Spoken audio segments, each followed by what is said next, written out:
Hello Chem 19 students, this is Professor May Joan Aguila, and this video lecture is the discussion highlight for Chapter 7, Secondary Interactions and Self-Assembly. So you'll notice over here, this is from an article or from a website.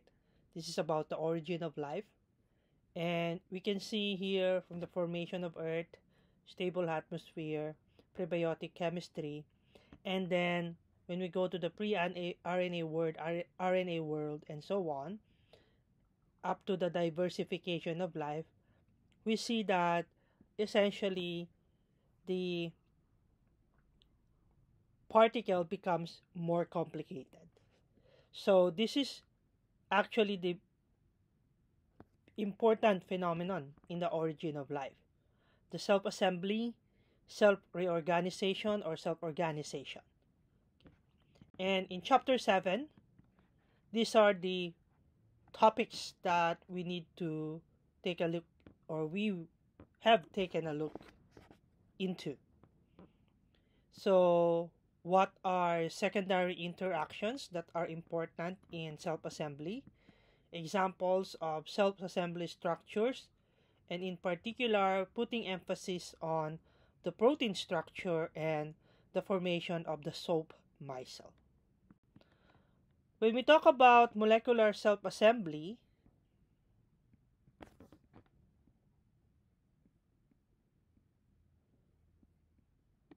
it is basically making one molecule or a simple molecule into a complex structure. And usually to do that, we manipulate these non-covalent interactions. A part of this is also referred to as host-guest chemistry, or this is also sometimes studied under the supramolecular chemistry. So this is an illustration of the soap micelle. So we can see over here, this is referred to as the hydrophobic head. On the outside, the aqueous solution, and in the inside are the hydrophobic tails. We will take a look into a more detail about this in the next slides. But this is an example of a self-assembly. So in supramolecular chemistry, those are the interactions that are important. Electrostatic interactions, hydrophobic interactions, or dispersion interactions. So basically, supramolecular chemistry is a field of science wherein it involves chemical, physical, biological features of how the molecules assemble from one molecule, so a simple structure, to a complex structure. And it involves non-covalent interactions, which when compared with the covalent bond, it is usually weaker, but this is sometimes highly reversible. So, supramolecular chemistry is used in sensing, in molecular imaging, in drug delivery, metal extraction, and of course, catalysis. So these are just two of the examples that I can remember wherein the basis of the Nobel Prize is on supramolecular chemistry. And this is on the Nobel Prize in Chemistry during 1987 to Pedersen, Len, and Crum for the crown eater, krypton, and spheron, respectively. And in the more recent times, in 2016, for Savage, Stoddart, and Faringa for the design and synthesis of molecular scissors or switches. Okay.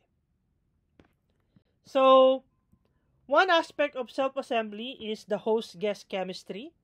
So, in the host-guest chemistry, by the term host and guest, there's a molecule that is considered to be the host, and there's the molecule that will function as a guest. So usually, this is how it occurs. So the formation of the individual gas or the individual host is in the molecular level. And here, for a molecular precursor, say for example, to synthesize the host, actually this is a covalent molecule. So this is dictated by the chemical nature of the molecular precursors. And with that, we can tailor the shape, the redox properties, the HOMO-LUMO gap, the polarity, the vibration rotation, the magnetism, and chirality. So essentially the properties of the host. And with that, with this host, so now with the gas, this part is the supramolecular assembly. So the gas is fitted inside the host, and there's a specific characteristic for that. Sometimes this is dictated by the function that is necessary or the properties. So this is used for recognition, catalysis, and transport. So this supramolecule, so the combination of the host and the gas, its property is dictated by the degree of order, how highly ordered the supramolecular assembly is, interaction between the host and the gas, the symmetry, so how well packed the host and the gas, so how well packed the gas is inside the host, and of course the intermolecular interactions present.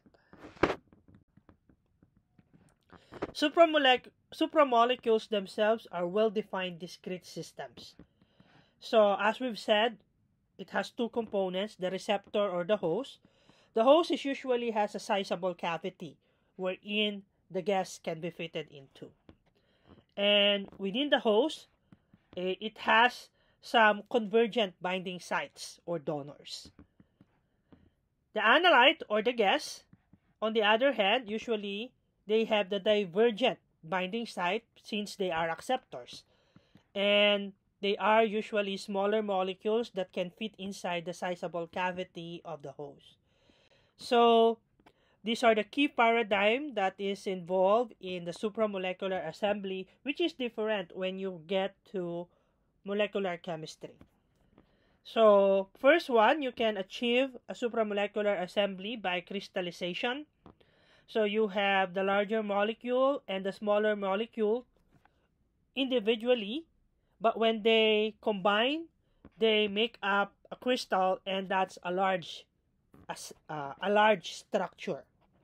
It's repetitive, and you have a long range of similarities in the arrangement. Or it can be you starting off with small molecules by covalent bonding. So this is a certain reaction. You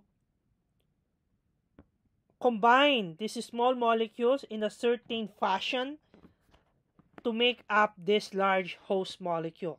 So you can see it that you need 4 of this green small molecule and then also 4 of this small molecule. And the arrangement is very specific when you get to this large host molecule. So it should be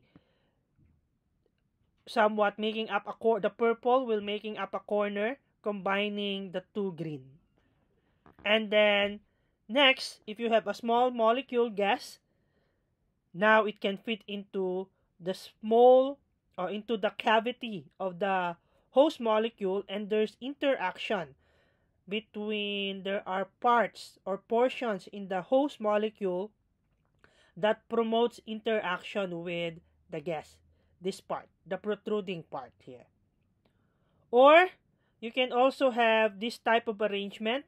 It's not necessarily making up a small cavity, but in this case, so you started off with a small molecule and you made a series of these smaller molecules into a larger molecule.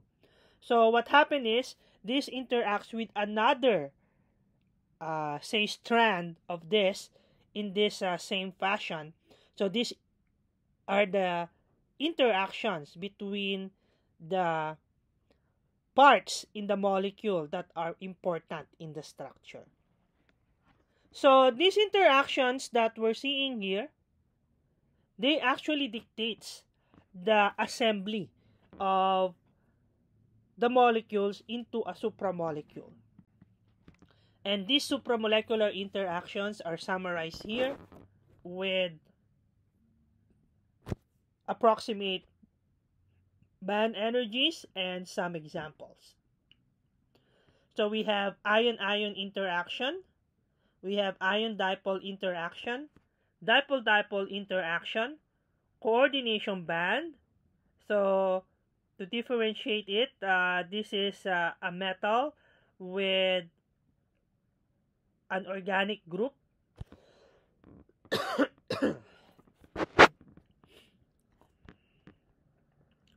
And then we have halogen bonds. So in halogen bond, you have a non-metal and say the halogen. Pi-pi interaction. So this is the pi electrons interacting. And you have cation pi and anion pi. Cation and anion interacting with the pi electrons. So looking into this further, we have ion-ion interaction in this structure. So we can see that it involves a fully charged species, such as this Mn2 plus here, and this site Al minus. Okay. So this is the ion-ion interaction that occurs actually in the zeolite. So zeolite is a natural or an artificially made material, and it has this characteristic. It is referred to as aluminosilicate. So it is made up of aluminate. So this is aluminate and silicate. So the aluminate region, actually, it is negatively charged, and hence it can attract a cation. Okay. And usually, in its natural form, it attracts calcium or potassium, but because of the nature of the interaction, it can also be replaced with another cation. That's why zeolite is often used as a scavenger of the ions, particularly in aqueous system. So especially toxic ions, heavy metal ions. So this can be replaced by those heavy metal ions. And an application of that is in water filtration. Second example will be ion-dipole interaction. I think you've seen this from Chem 18. So say we have sodium chloride in water. So when you dissolve this completely, it will make a solution. And in the solution, this is, for example, we can see the ions or in the particle level. This is how it will appear. So starting off with the sodium chloride ionic structure, it will break apart, and then each of the ion is actually surrounded by 6 water molecules. Hence, ion-dipole interaction is an electrostatic interaction between the ions and polar molecules such as water. So this actually explains why ionic salts are very soluble in polar solvents, especially water, because of this interaction. And this process is referred to as solvation. If it is water as the solvent, this is hydration. Another example of ion-dipole interaction is in the crown ether and cryptand. So crown ethers, the one on the left, this is actually polyethers. This structure is what we call as the polyether. So it's just a series of O with this alkyl group, O with this alkyl group, O with this alkyl group, and it make up this ring structure. And this crown ether functions as a host, and it can accommodate cations in its cavity. So although ether, a simple ether is actually hydrophobic, it does not want any cation in it. But in this type of structure, since there are a lot of this electron rich site oxygen, this is a negative, or when we take the formal charge of oxygen here, these are partially negative sites, and hence within this vicinity, they are very close to one another. They make up a negative, somewhat a negative charge cavity here, and it can accommodate potassium. In fact, this crown ether in this structure is used as a phase transfer catalyst. So phase transfer catalyst, so say you want to transfer potassium from an aqueous layer to an organic layer, you cannot do that as easy as we wanted, because aqueous layer, water layer, and organic layer, they do not mix. But if you have the crown ether as a phase transfer catalyst, it will scavenge the potassium ion from the aqueous layer, and since in the outer part, this outer part of the structure, these are actually hydrophobic, it would favor going into the hydrophobic aqueous phase. So with that, it carries with it the potassium. So it transfers the potassium from the aqueous to the organic layer. Same with cryptand here. So, but cryptand is, in its structure, instead of pure oxygen, it has nitrogen there. But same mode of action. These are electronegative sites. These are partially negative sites. It somewhat creates a negative hole or a negative cavity that it can scavenge potassium within it. Okay. So this is another example of cryptand. So these are three-dimensional molecular structure with ether and nitrogen, and 3 coordinate nitrogen. So 3 coordinate nitrogen, meaning the nitrogen is bonded with 3 bonds. Okay. So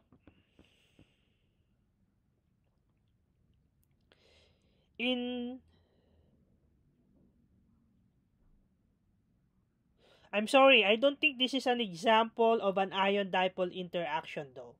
I think this is a misplaced one. So please, the example for cryptand is the one in the previous slide. So this is not an example of the ion-dipole interaction. Moving on, so we have dipole-dipole interaction, and we've seen this from Chem 18. This is electrostatic interaction between polar molecules. So in here, the sulfur is the less electronegative, so it is the partial positive side, and oxygen is the more electronegative, so this is the partial negative side. And this dash line or dot dot dot indicates the dipole-dipole interaction.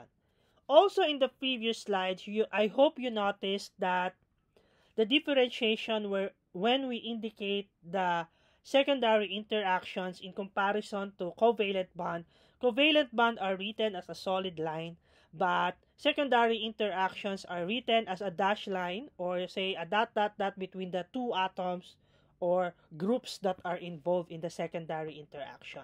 So you cannot place it as a solid line. Okay, so next we have a hydrogen bonding. So a stronger form of dipole-dipole interaction, particularly when the hydrogen is attached to more electronegative elements such as oxygen, nitrogen, and fluorine. So in water, we know that hydrogen bonding exists, but in particular in biomolecules such as DNA, the double strand is actually kept by the hydrogen bonding. So we're seeing here the hydrogen bonding, oxygen, hydrogen that is attached to nitrogen, and so on.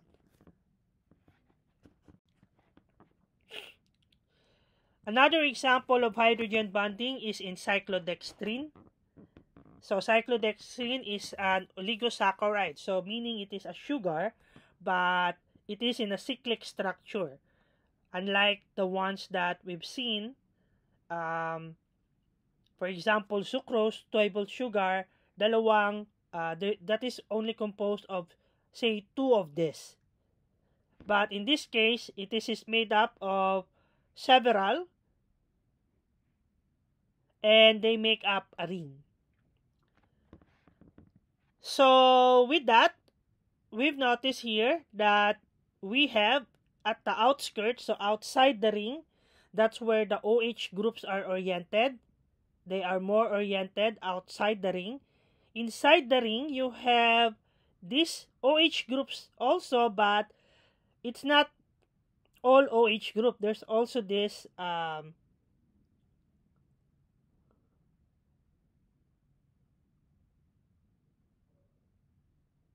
CH groups here. So this means that the outer exterior is hydrophilic, but the interior cavity is nonpolar.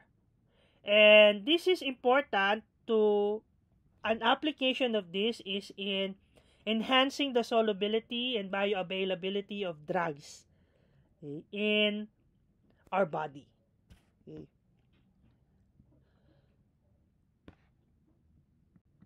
Next, we have pi-pi interaction. So, aromatic, so based on the benzene structure, but it can be modified as long as that 6-membered 3 double bond structure is seen. So, that's the pi-pi interaction. We've seen here, it can be like this. So, this is fully stuck together or face to face. It can be offset like this. So in here, this is the clear pi-to-pi interaction, face-to-face interaction. This is also a pi-pi interaction, but in this case, the hydrogen that is attached to the aromatic group with the aromatic group, that's the one that's interacting. Here, this is a T-shape, so edge to face, so looking like the hydrogen and the aromatic group, but the hydrogens should be in an aromatic group. Now, we have ion-pi interaction. So, electrostatic interaction of ions with the aromatic group. Again, with that 6-membered ring with 3 double bonds. It can be cation pi or anion pi. This is an example of a cation pi interaction. So, the group, the aromatic ring, since it is rich with pi electrons, it is actually an electron-rich site. So, it makes sense that in a molecule where you have a positive site, it will be oriented more towards this electron-rich site. So, that interaction, so you can draw a line or a dashed line here to clearly indicate the secondary interaction, cation pi interaction. Okay. In this portion, this is an anion pi interaction. So, this is also an aromatic group, 6-membered ring, but it's not purely carbon. In this case, this blue groups or blue structure indicates nitrogen. Okay. So, somewhat, since it has a more electronegative, although it has those double bonds, 3 double bonds, but it has this more electronegative element there, what is the tendency? The tendency is to collect the electron density towards the more electronegative. So somewhat, the aromatic system is not as electron-rich as what we would have expected. As such, if you have an ion, such as bromide here, it can interact with that pi system via an anion pi interaction. Similar case with this, but the anion is not a simple monoatomic. This is SbF6, if I'm not mistaken, a 2-, with this one. So it is still an anion. And this is structure somewhat similar to this. So there's the nitrogen, 6-membered. So it is somewhat a slightly electron-poor aromatic system. So it would want to get attracted with the anion, which is electron-rich. And the last type of secondary interaction that we're going to take a look is the halogen bonding. So in halogen bonding, somewhat you can think of it like similar to hydrogen bonding. So you have a halogen that will function as an electrophilic region, meaning it would love to get some more electrons. So in itself, it is electron poor. And the other component is a nucleophilic region. So nucleophilic meaning it is electron rich, so it would function as a nucleophile. A nucleophile would want to look for electron poor sites. So in essence, this is similar to a Lewis acid-base type of reaction. So the nucleophilic region is the Lewis base, and this electrophilic region is the Lewis acid. And the electrophilic region is the halogen part. So this is an illustration of the halogen bond between iodine in this aromatic structure and nitrogen in pyridine. So the iodine site is the halogen bond donor, and the nitrogen is the halogen bond acceptor. In this case, the nitrogen is the nucleophilic region, and the iodine is the electrophilic region. So we can think that this is, although it is a halogen, it is in an aromatic system that has a lot of fluorine.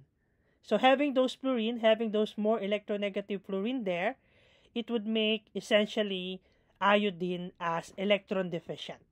So as electron deficient, it wants electrons, so a nucleophile would attack it. Okay, so this is a representation of the halogen part. So specific examples that we have, and in application to molecules, particularly in nature, the first one is the protein structure or proteins. So protein is a biomolecule, so it is a complex structure, and its structure is actually dictated by secondary interactions. There are 4 levels in the structure for protein. The first one, the primary structure, is just the order, the simple order or the exact order of the amino acid in this we call the polypeptide chain. So which amino acid is bonded to which acid in this polypeptide chain. This is not a secondary interaction. This is in fact a covalent interaction. And to be specific, it is a peptide bond. There's a covalent bond that is formed between nitrogen in NH and the carbon in carboxyl. So nitrogen in amino or amine and carbon in carboxyl, the COO. Now moving to the next level of structure, the secondary structure, this is actually dictates the shape of the long peptide chain. So this chain, it is not actually a linear one. So it can be arranged or it can appear as pleated or helixes. And this is because of the secondary interaction in the backbone. So backbone meaning in the amino acid, there are the amino group, the NH2 group, and the carboxyl group, the COO groups. So those two basically interact via hydrogen bonding. So the extent of hydrogen bonding results to either pleated or alpha helix. So that long chain can appear as pleated or as helices. Now, moving further, we have the tertiary protein structure. The tertiary protein structure is the overall folding of the chain. So, in here, in the amino acid is not just made of NH and COOH. So there's other group uh, within the amino acid. So if you take a look into the sequence, the NH-COOH, they are the ones that make up the covalent bond. So that's the backbone. And then on the outskirts of it, the other groups.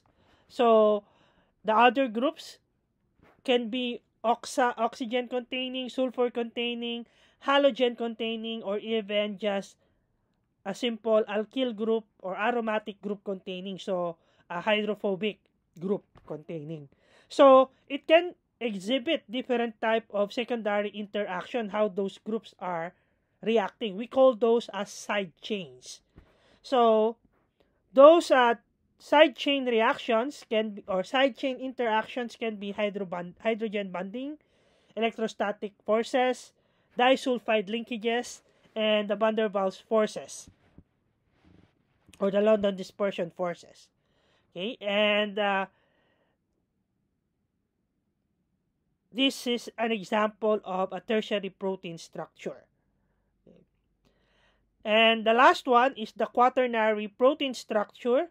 So this consists of how a chain interacts with another chain and how they occupy the space. So the spatial arrangement of the amino acid chain together, and this is a three-dimensional domain. And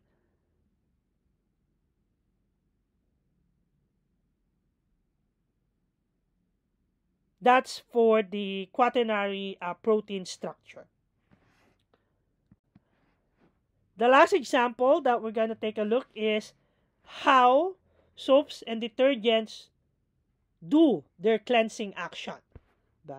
When you take a bath, how come the soaps, we say that they tend to clean, or when you apply it on clothes that has stain, how does the stain, or how can the stain be removed? So in this illustration, so we have here the fabric and then the stain or the dirt.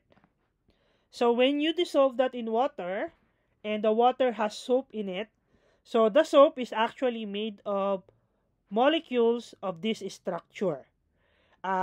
This is simplified illustration, but in the simplified illustration we have what is called as the hydrophilic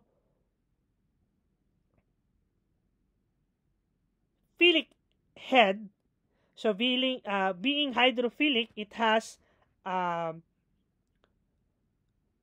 polar groups, or it is more polar part in the molecule.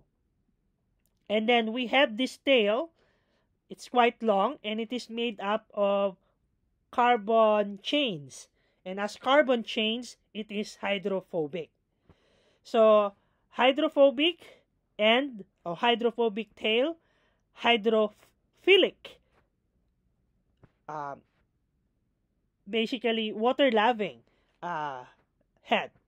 So in water, what happens is each soap molecule will tend to surround the dirt, which is generally hydrophobic, through its hydrophobic tail. And it forms this structure, very defined structure like this. So that's a self-assembled structure of soap around the dirt, okay, wherein the hydrophobic tails are oriented towards the more hydrophobic dirt, and the polar hydrophilic head are oriented outward, which is more, but the outside of this is water, so it is more oriented towards the polar aqueous water, or the aqueous solvent. So with that, it is able to trap the dirt inside within this, what we call as the soap micelle. So this arrangement, this self-assemble, is called as a soap micelle. And when you rinse the fabric, so basically, water will interact with this polar head. It will carry over. Okay, it will carry over the micelle with the dirt trapped within it. And hence, you'll get the dirt removed from the fabric. You have a dirt-free fabric. And the dirt is now transferred into the water layer, into the aqueous layer. Okay. So that's how soap does its cleansing actions. And with that, I end this video lecture highlight.